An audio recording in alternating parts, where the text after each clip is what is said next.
माफीनामे तो नेहरू के भी थे, उसका जिक्र क्यों नहीं होता है? नेहरू का एक माफीनामा नहीं था। कोई मुझे यहाँ जितने लोग, मैं देखिए, मैं पढ़ के सुना देती हूँ। मैं जब रिसर्च निकाल रही थी उस समय मेरे सामने है, साल 1923 में नाभा रियासत में एक सेकंड रुक जाऊं, बस अब पढ़ तो लेने दीजिए पहले पढ़ लेने दीजिए।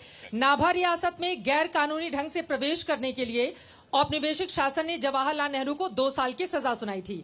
तब नेहरू ने भी कभी भी नाभा रियासत में वो प्रवेश नहीं करेंगे, उन्होंने माफीनामा लिखा और फिर अपनी सजा 2 हफ्ते के भीतर मजेदार बात यह है और रिहा भी हो गए। 30 सेकंड मुझे आप देंगे, आप ही की भाषा में बोल रहा हूँ। नाभा घटना का जिक्र और कहीं नहीं मिलता है, सिर्फ नेहरू ने अपनी आत्मकथा में लिखा है, नंबर 1।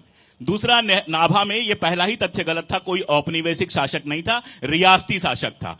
तीसरी बात, नाभा में माफी मांगने की बात नेहरू ने खुद लिखा है कि मोतीलाल नेहरू ने कहा कि एक माफीनामा लिख देते हैं। नेहरू इतना नाराज हुए कि उन्होंने बाकायदा पत्र लिखा कि इस तरह के किसी माफीनामे की जरूरत नहीं है। एक सेकंड, तो मुझे वो माफीनामा दिखा दीजिए।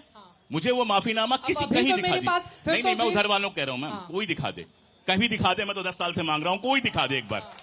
मैं कोई जल्दीबाजी में बात नहीं कर रहा हूं। मतलब तो नेहरू ने कोई माफीनामा, नेहरू ने जिंदगी में कभी कोई कहीं माफीनामा नहीं मांगा।